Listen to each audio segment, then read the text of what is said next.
Sally Hemings' mysterious past is revealed in Monticello's Secret History. Thomas Jefferson and Hemings, an enslaved mixed-race lady, had 6 children. Although she was close to Jefferson, Sally's life was characterized by slavery, contrasting with Jefferson's liberty legacy. A recent study has shown their intricate connection and plantation life. Explore Monticello's mysteries and how Sally Hemings and her ancestors overcame hardships and made an unforgettable imprint on American history. Join us as we uncover the truth behind one of America's most contentious historical personalities and the tales of people who lived in greatness' shadows. Carrying a mystery. The third president of the United States was Thomas Jefferson. His primary residence before relocating to the White House in 1801 was the well-known Monticello property, which is situated in Charlottesville, Virginia. The Monticello estate has earned a significant place in U.S. history, and a picture of the main house is engraved on the back of the U.S. nickel. Construction on the estate began in 1768, and it is now recognized as a national landmark with the Italian name translating into Little Mountain. The Monticello plantation had a secret that was just recently uncovered, despite all of the information that is now known about the establishment. The mystery of Monticello. Thomas Jefferson's father left him a plot of property near Charlottesville. He started constructing the Monticello estate, which included a sizable plantation spanning 5,000 acres when he was only 26 years old. During that period, the plantation was mostly used for growing wheat and tobacco. But the president's plantation was associated with one of the darkest facets of American history, slavery, just like any other plantation in the country at the time. Strong links to slavery were discovered during an investigation of Thomas Jefferson's Monticello home, despite his political crusade against it. However, another groundbreaking finding that might solve this puzzle was made in 2017.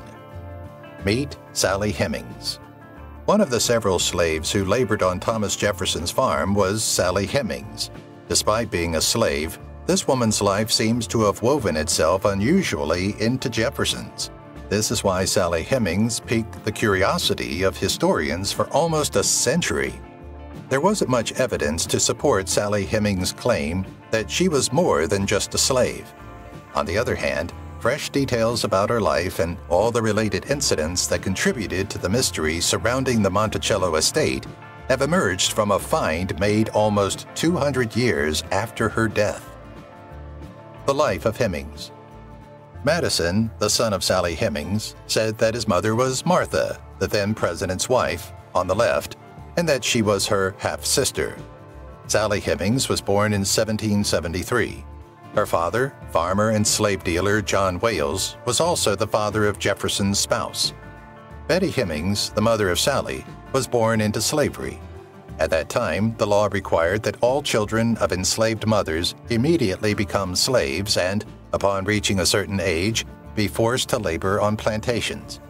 Sally's mother and brothers were brought to Jefferson's Monticello plantation while she was still a baby.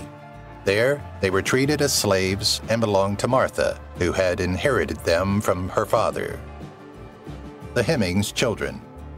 Sally was the youngest sibling out of a total of 6. Martha Jefferson, the president's wife, and her half-sister were 25 years older than her. The Hemings siblings were compelled to serve as slaves and domestic servants at the Monticello property where they grew up. Children were placed at the top of the slave hierarchy and were exempt from physical labor on the plantation, according to the laws in effect at the time. For this reason, Sally joined her siblings in becoming a household helper. She had no idea that years later, she would become a topic of national discussion. Finding the clues. Sally Hemings did not live a life of servitude. She spent her first 9 years of life as a slave, but she was freed following Jefferson's death in 1826. Not much was known about Sally's tenure as a slave at the Monticello estate, even with all the historical evidence. Archaeological findings have yielded significant hints that have helped us comprehend this extraordinary woman's life. The only person to describe this woman in writing was an enslaved blacksmith by the name of Isaac Granger Jefferson, who wrote that she was mighty near white, very handsome, long straight hair down her back.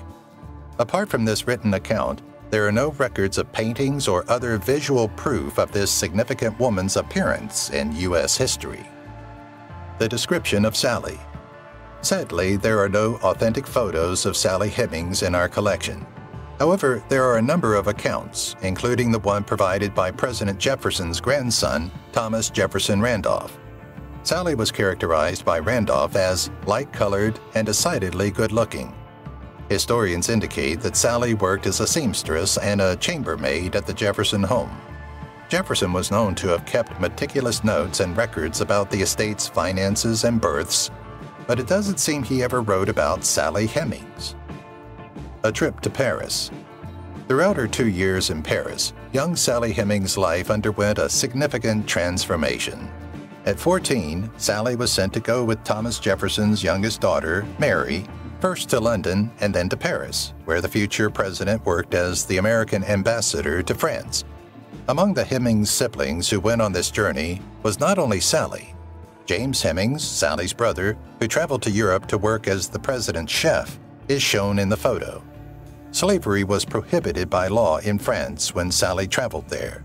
She was legally regarded as a slave in the United States, where she wished to return for an unexplained reason. A lot happened in Paris. Sally's life had been irrevocably altered by what happened in Paris. Thomas Jefferson, who was then widowed, became close to Sally Hemings on this significant journey. At the time, Sally was only 16 years old, and Jefferson was in his mid-40s. Sally became pregnant as a consequence of their time together in Paris. Hemings arrived back in the U.S. from Europe in 1789. Since then, she gave birth to 6 children regarded as Jefferson's offspring because of their likeness by onlookers at the time. Nothing was published about the affair between Jefferson and Hemings until almost 20 years later, even though it was an intimate connection. Rumors and guesses. The first recorded evidence of the scandal came to light in 1802. The Jennings-Hemings controversy report was released by one of Thomas Jefferson's opponents. However, all claims that Thomas Jefferson was the father of Sally's children were flatly refuted by the Jefferson family in public. Even yet, Jefferson did not include the name of the father of the Heming children in his documents, the farm book, even though Sally gave birth to 6 children, 4 of whom survived to adulthood. Eventually, Jefferson emancipated them from slavery, which added credence to the accusations that he was their father. Jefferson's family persisted in refuting these claims despite this action, and for the following 150 years, historians also opposed this theory. However, the most recent findings altered their perception of the circumstances. Science gets involved. For a long time, the paternity of Sally Hemings' children's children was an open matter.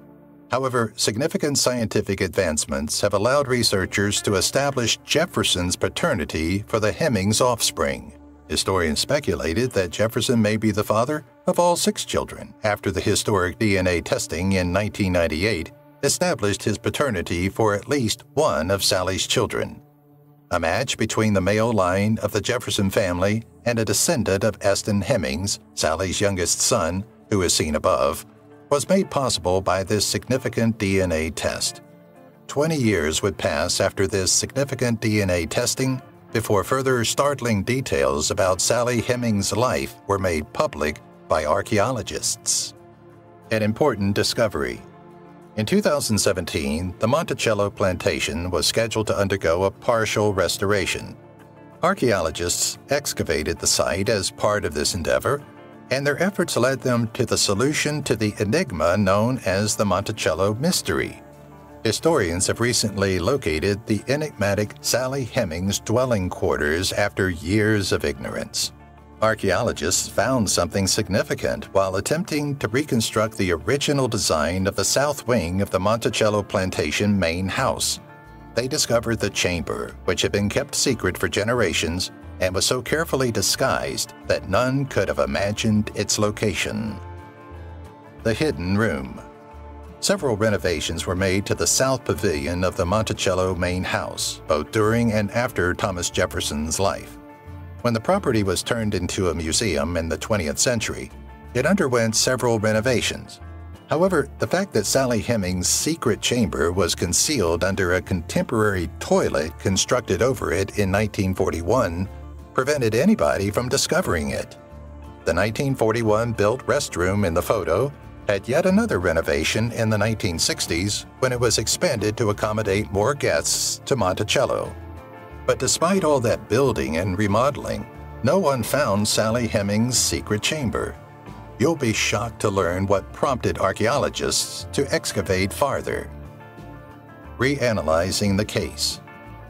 Historians re-examined Monticello's past and discovered a letter written by one of President Jefferson's grandchildren. This paper confirmed that Sally's chamber at the Monticello estate faced the south breeze. It did not take specialists long to surmise that something could be hidden under the refurbished bathroom, even if they could not be quite certain whether this knowledge was accurate. Nobody could have predicted, even with their vivid imaginations, that they would discover incredible historical items. Stunning discoveries. When it came time to start the excavation, archaeologists demolished Monticello's contemporary men's restroom and combed through the mud until they discovered the remnants of the 14-foot Sally Hemings living area. Surprisingly, the original early 1800s brick flooring was still there in the space. More surprises were discovered by archaeologists when they dug deeper. They discovered a fireplace with the original brick hearth. Beyond what the chamber held inside, however, its placement added to the intrigue. It's interesting that President Jefferson's bedroom was next to Sally's. Was that just a coincidence, perhaps? Finding the meaning. Given that Sally's chamber was adjacent to Thomas Jefferson's private quarters, historians verified that Jefferson was, in fact, the father of Sally's children after examining the recently discovered evidence. Historians came to the conclusion that Jefferson was Hemings' father based on the proximity of their chambers to one another, as well as genetic data gleaned from the DNA tests done in the 1990s. Afterward, Monticello's head of archaeology, Fraser Nyman, said, "This room is a real connection to the past." After additional research, this secret chamber revealed even more insights about the life of this fascinating lady who was transported to the Monticello property as a slave. We are uncovering and discovering, and we're finding many, many artifacts, the researchers said. The life of slaves. This revelation helps us understand the living conditions of those who were slaves. This room might have been the birthplace of some of Sally's children, said Gardner Halleck, who oversees the renovation of Jefferson's house. After all these discoveries, historians came to the conclusion that Sally Hemings had returned to the United States from Paris because Thomas Jefferson had promised her that her children would be free once they became adults. It's important because it shows Sally as a human being, a mother, daughter, and sister, and brings out the relationships in her life. It's interesting to note that Jefferson only released the Hemings family once throughout his lifetime. He may have released a few others, but he never succeeded in setting a family of 4 siblings free. The truth. The recent discovery of the secret chamber demonstrated that Sally Hemings enjoyed a far better level of life than other slaves at Monticello, in addition to showing that Thomas Jefferson was the father of children born to an enslaved woman. Sally was granted some privileges, but she was still a slave and had to labor on the plantation in the same manner as other slaves. Despite being in close proximity to Jefferson's private rooms, Sally continued to live in miserable circumstances. Later on, it was found that the chamber was windowless, which suggested that living inside must have been miserable and gloomy. Some even thought people were trying to hide her presence, so a toilet was constructed above her chamber. They believed it would be disrespectful to Sally's legacy to construct a restroom there. Restoring the room. The Sally Hemings chamber is now being restored by the historians at Monticello, with plans to open it to the public in 2018. They made the decision to display the area together with furniture and other antiques from that era that they had discovered on the grounds, such as bone toothbrushes and pottery. The goal of the $35 million mountaintop project is to clarify Monticello's history. The project's goals were to chronicle the lives of those who worked and lived in the estate, including free and enslaved laborers, and highlight the Hemmings family as one of the most notable families in U.S. history. First, historic proof. According to Monticello's spokesperson, Mia Magruder-Damon, this is the first time we have a physical space dedicated to Sally Hemings and her life at Monticello. It's significant because it connects the entire African-American arch at Monticello, she said. The chamber belonging to Sally Hemings was found, providing insight into her life and the lives of all the enslaved laborers on the plantation.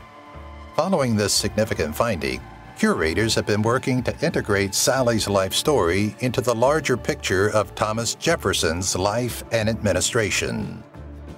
Portraying her outside the mystery.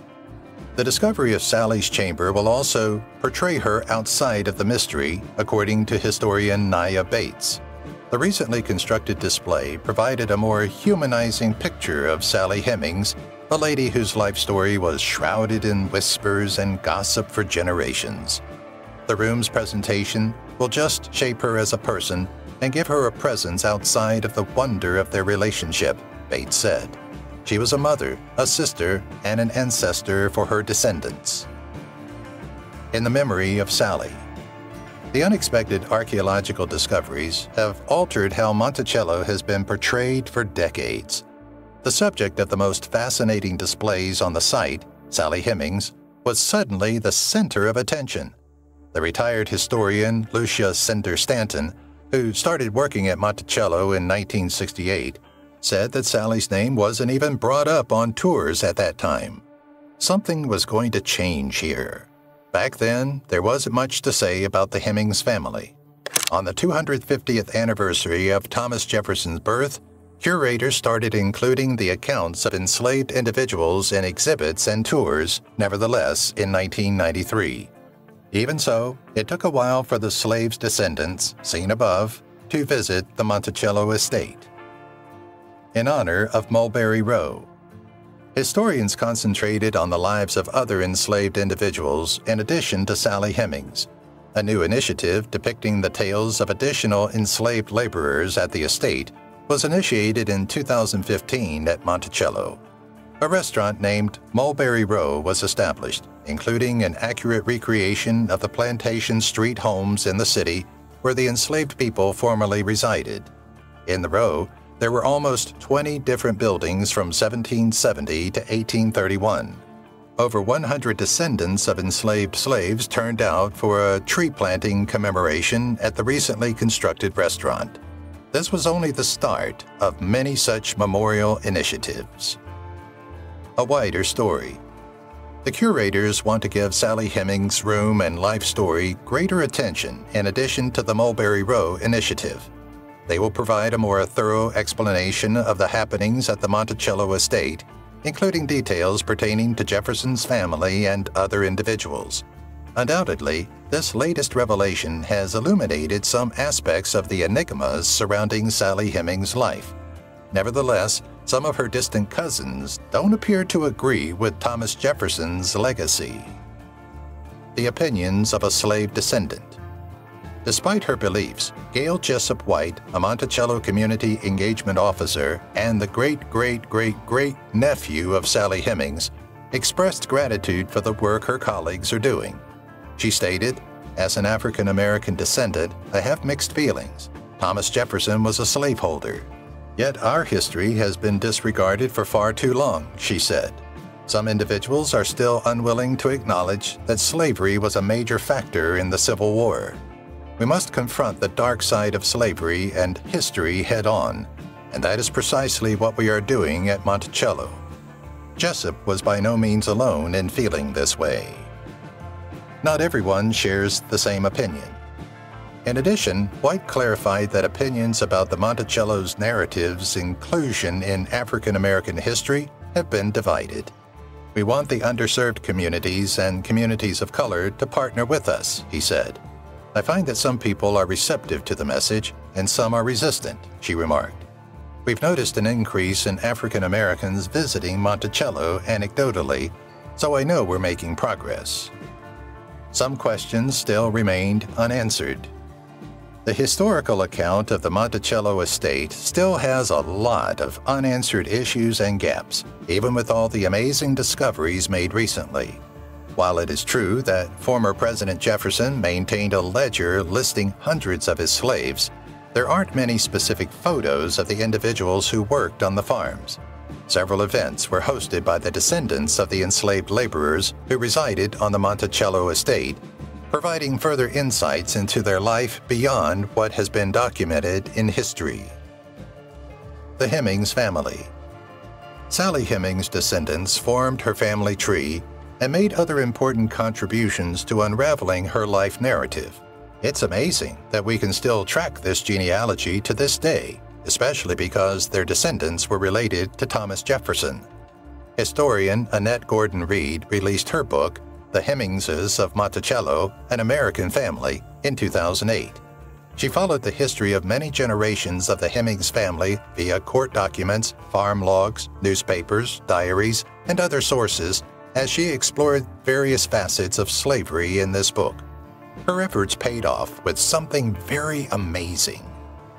More about the Hemings children. The 4 Hemings children to live to maturity were Madison, Beverly, Harriet, and Eston. Except for Madison, all of them made the decision to live their whole lives in the North's white culture. A book by Madison Hemings provided further details on other Hemings siblings. This reliable source states that the Hemings sisters, Beverly and Harriet, both married well-to-do men in the white society of Washington, D.C., while the other 2 Hemings brothers married free women of color in Charlottesville, and only Eston chose to adopt the Jefferson last name in recognition of his paternity. The 1993 interviews. To learn more about the issue, the historians at Monticello spoke with approximately 200 persons in 1993, an oral history project that sought to gather the first-hand recollections of the African-American family who had resided at the Monticello estate, included these interviews as a significant component. Moreover, Monticello convened a summit with the University of Virginia and the National Endowment for the Humanities in 2016. Attendees at the summit, Memory, Mourning, Mobilization, Legacies of Slavery and Freedom in America, included a number of descendants of the Monticello family. A better understanding.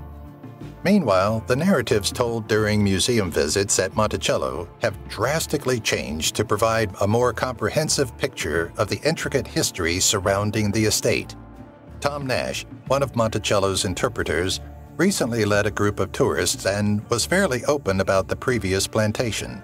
Nash told the visitors, "This is a spectacular view from this mountaintop, but not for the individuals who labored in these fields under slavery. Some of them, even young boys between 10 and 16, felt the whip in this demanding work." Questions for Tom Nash. Following his narrative, Nash was confronted with various inquiries from inquisitive guests.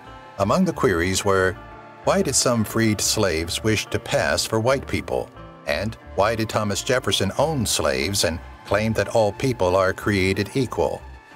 Nash would respond to these inquiries by saying, working in the fields was not a happy time. He said, there were long days on the plantation, 6 days a week. Slaves worked from sunrise to sunset. No such thing as a decent slave owner existed. The property today. Without a question, the Monticello narrative will continue to be debated for generations to come.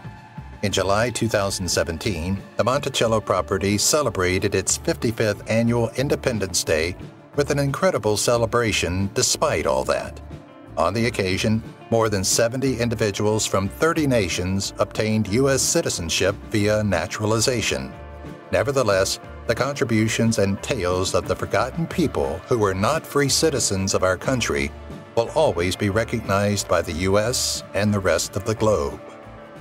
More presidents were slave owners? While Jefferson's ownership of slaves received a lot of attention after he said that all men were created equal, Some people did not overlook the remainder of the U.S. president's statement. It was a known truth that there were other early U.S. presidents who owned slaves besides Thomas Jefferson. 12 presidents of the United States held slaves throughout their lifetimes, as historians assert. During their presidential terms, 8 of them were also slave owners.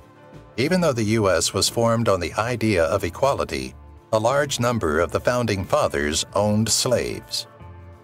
There were exceptions. John Adams, the second president of the United States, was to occupy the White House for the first time. He did, however, never own any slaves because of his moderate views on the subject. Nevertheless, slave workers contributed to the construction of the White House. The sixth president of the United States, John Quincy Adams, did not own slaves either. In reality, he began to oppose the system of slavery years after he left office. The situation after Jefferson. We now know more about Thomas Jefferson, the third president of the United States, who kept slaves despite his declaration that slavery was an assemblage of horrors. Regretfully, he wasn't the last president to own slaves. 3 other U.S. presidents, James Madison, James Monroe, and Andrew Jackson, were slave owners. Martin Van Buren, the 8th president of the United States, had only 1 slave and therefore condemned slavery in general. The last 2 presidents to own slaves.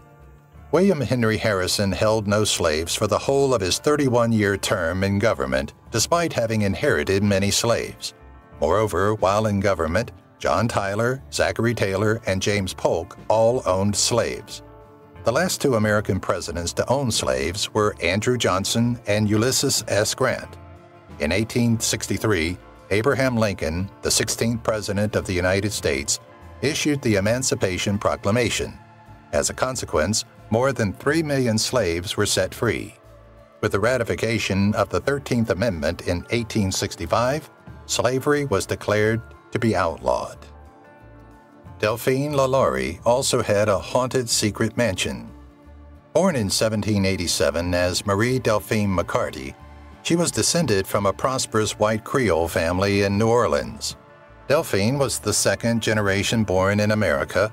Her ancestors had immigrated from Ireland to Louisiana, then ruled by the Spanish. The family was a rich clan since they owned several farms and many slaves. Delphine seems to have had a pleasant upbringing. She later married wealthy men, and by the time she was 40, she had established a prosperous adult life for herself as well. Delphine was a wealthy socialite in her day, despite experiencing her fair share of heartache and problems. That is, until a fire started, revealing the true nature of the lady. Her childhood and family. The slave revolt, which ended in horrifying bloodshed, was only a period of demonstrations calling for the freedom of all slaves, but Delphine was born during it. When Delphine was a little kid, her own uncle was slain by his plantation slaves. This did cause a persistent fear for the safety of slave owners. In addition, a number of previously unheard-of interracial partnerships were starting in Louisiana during Delphine's early years. Following the death of Delphine's mother, her father started dating a free quadroon, a person of half-black descent, and the 2 of them produced a daughter whom they also called Delphine. This new half-sibling was given godparents in Delphine and her brother. Delphine married when she was 14. Delphine started an infamous romance at 13 with a widower Spanish royal soldier named Ramon Lopez y Angulo. In addition to Ramon's age of 35, 22 years older than his bride, he was prohibited from getting married to a local without authorization. However, the couple married before they had the proper permission since they were young and in love. Despite conflicting reports of their 4 years of marriage, Delphine and Ramon are known to have traveled by ship to or from Spain at one point when Delphine, then 19 years old, was pregnant. However, Ramon perished aboard the voyage and never reached his goal. Borgia, their daughter, was born to Delphine shortly after he passed away. She married again when she was 20. In 17th century Louisiana, a young, attractive, wealthy girl did not have to be unmarried for long. Remarkably, Delphine, who was widowed, met Frenchman Jean Blanc close to her 20th birthday, just a few weeks after her mother passed away and left her a sizable estate. Even yet, Blanc was a self-made millionaire who was involved in a number of businesses. In modern parlance, we would probably refer to him as a hustler. 5 total were born to the marriage, including Delphine's first daughter. Delphine and Blanc had substantial wealth between them, which included 2 plantations and a 2-story mansion on Royal and Conti. The pair was thus initiated into New Orleans' elite society. However, Blanc was a widower and much older than Delphine. Before Delphine was 30, she would become a widow once again. Her second husband left her with plenty of debt. When Delphine's husband passed away in 1815, Blanc was 50 and Jean was just 28. She was now required to look after Blanc's estate and her 5 children. At this point, she understood their comfortable existence had not been as clear-cut as she had believed. Blanc owed a great deal of money. The family owed $160,000 in total after Blanc's death. Because his estate was connected to Delphine's, she could not pay this, which put her in a difficult predicament. She had to find a way to pay off her late husband's debt and provide for her children. Lalaurie almost lost everything. After her second husband passed away, Delphine's last chance to live was to give their joint property back to the courts. In addition, she was forced to give up all of the joint property she and Blanc had. However, this permitted her to keep her own belongings. Delphine auctioned off Blanc's slaves and possessions for over 10 years in order to pay off the debt. However, she was cunning in these auctions, often placing her own bids for slaves and valuables. It should be mentioned that 8 of Delphine's slaves passed away in a span of 5 years during this period. The reasons of death were not known. However, they may have been caused by disease or worse. Then, she was left with an inheritance from her father. Delphine battled to save her own assets and property after losing all she had in partnership with Blanc, but it was still expensive to pay off these obligations. She would have lost all of her money if she had been forced to keep making these payments without income. However, in an odd and tragic turn of events, Delphine's father passed away in 1824 and left a sizable estate for each of his daughters. While Delphine was handling her late husband's inheritance, this money would have helped support her and her 5 children. Delphine then met the much younger Dr. Lalaurie. When Delphine brought one of her kids to visit Dr. Louis Lalaurie, the chiropractor, in 1825, she got to know him. The physician was from a well-to-do family in France, but he was in New Orleans to further his professional career and amass a handsome fortune. Even though Lalaurie was just 25 years old and Delphine was 38 at the time, the two nonetheless started dating. Even though Delphine was older, she was quite wealthy. Not too long after, Delphine became pregnant with her 6th and last child, a kid she did not marry into. Naturally, this was scandalous in the past. Becoming Madame Lalaurie. The two eventually got married 5 months after the birth of Jean-Louis Leonard Lalaurie, Delphine and Louis's newborn child. The Delphine we know best was suddenly transformed into Madame Lalaurie. In this new nation, her spouse became a parent for the first time and the husband of a very affluent woman. In her marriage contract, Delphine stipulated that she would retain ownership of all her possessions, including $67,000 in property, slaves, and other valuables. Louis Lalaurie was a young man with little money, roughly $2,000, and most of his fortune was still owed to his mother. Since Delphine did not need Lalaurie to go on with her usual life, the partnership seemed odd. Madame Lalaurie's massive home in the French Quarter. The smaller kids and the new spouse first resided at Delphine's riverside farm situated underneath the city. However, Delphine wanted to return to the city and live in the society she was a part of to resume her lavish lifestyle. Delphine purchased 2 parcels at the intersection of Royal and Hospital in 1831. Her spouse mostly left her to fend for herself as she handled this alone. After being renovated, the original home became a two-story mansion with a slave section. The family relocated into this mansion shortly after. Delphine's marriage crumbled soon after she moved into her mansion. Delphine and Louis seemed to be at odds despite their opulent residence and social standing. Even though it seemed unusual at first, it appeared to worsen with time. Many rumors of frequent conflicts between the couple and people close to them surfaced. Delphine petitioned the courts for a separation in 1832, alleging that Lalaurie had battered her and that she could no longer remain with her husband because he treated her in such a manner as to render their living together insupportable. Dr. Lalaurie made the decision to relocate to Plaquemines Parish. The Lalaurie slaves weren't always unhappy. The way Delphine treated her slaves first shocked the inhabitants of New Orleans, which spoke something about the people who did not treat their slaves with the same kindness.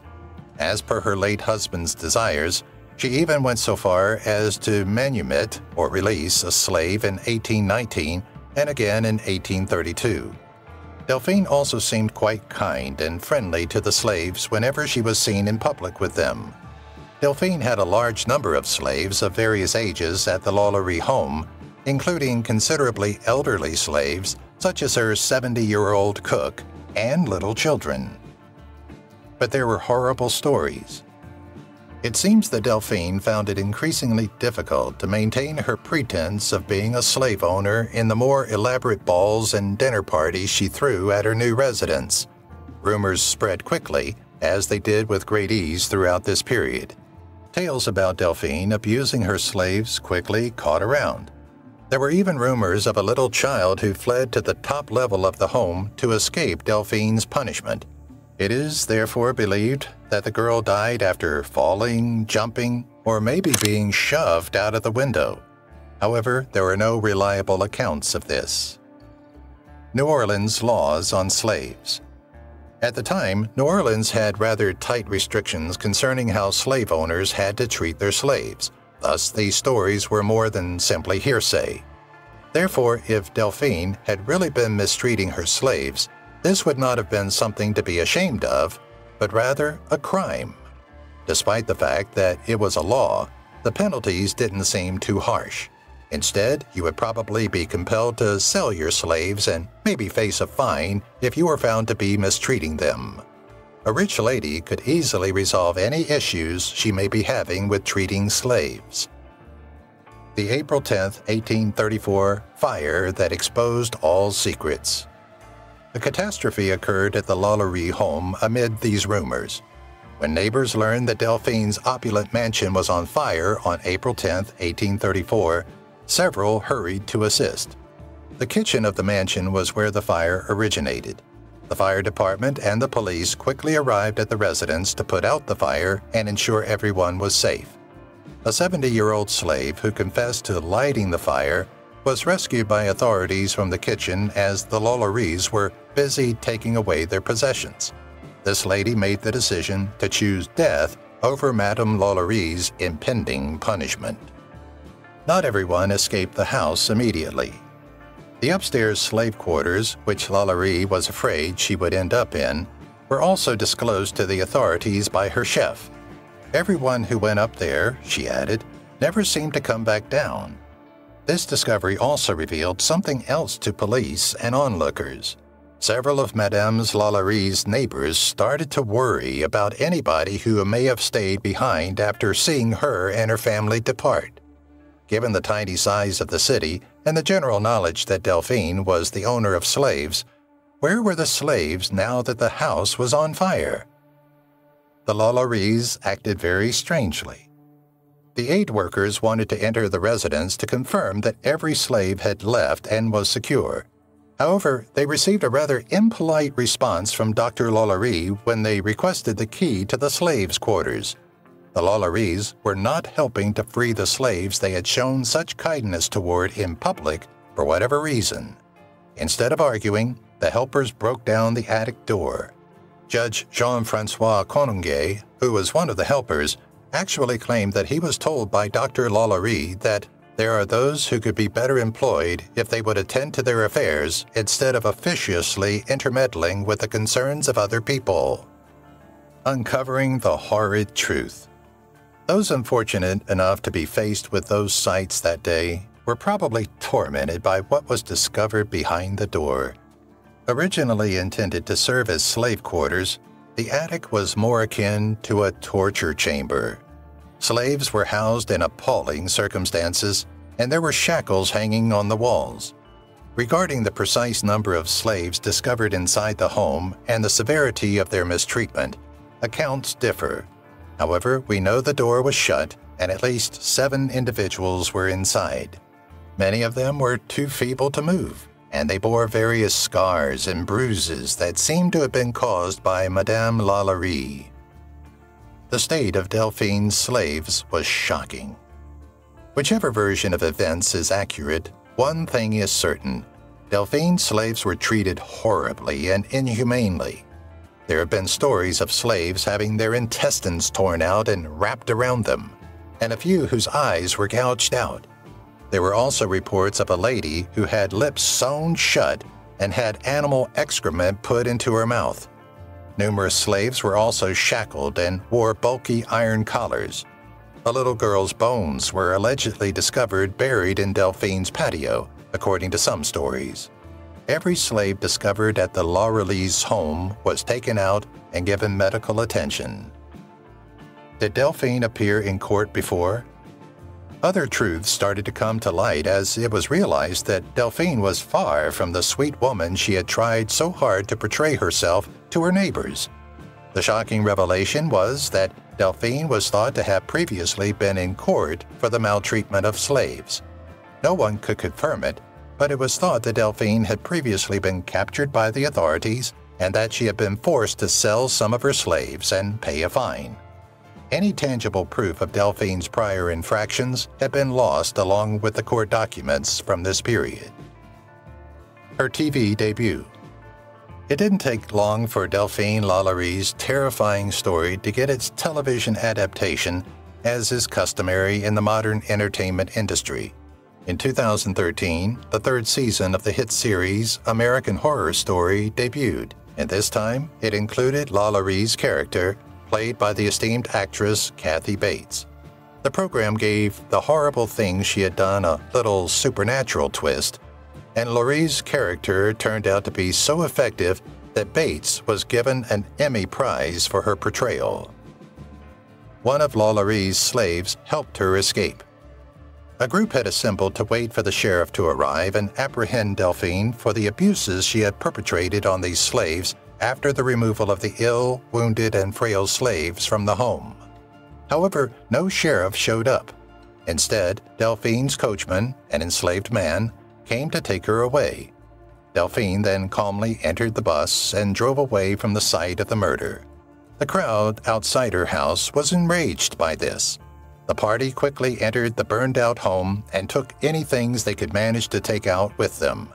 They also tore down the inside walls and destroyed glass. Delphine was spotted sailing towards Paris. After leaving New Orleans with little consequence, not much is known about Delphine's location. Since there were no reports of Madame Lalaurie or her coach driver being seen after they left the home on the day of the fire, they were both considered missing. After being reunited with her husband, Delphine is said to have run away to a neighboring town to settle her affairs and ensure that her son-in-law had legal authority over her fortune. This would enable her to go while maintaining some financial access, even if she would never be able to go back to New Orleans. It is believed and rumored that she sailed to Paris with Louis. Madame Lalaurie is believed to have died in Paris. There are few details surrounding Madame Lalaurie's departure from New Orleans. She is said to have spent some time living in Paris with her spouse while getting financial support from her son-in-law in the United States. It is true that Delphine's daughters said she had letters from her mother. Although the exact time and manner of her death are unknown, it is believed to have occurred in France between 1842 and 1849. Additionally, Delphine's name appears on a headstone at a cemetery in New Orleans, indicating that she passed away in 1842. Is the house haunted? Events that were incredibly gruesome and nasty took place at Madame Lalarie's residence. Furthermore, the home continues to stand despite significant damage caused by the mob and fire to the structure.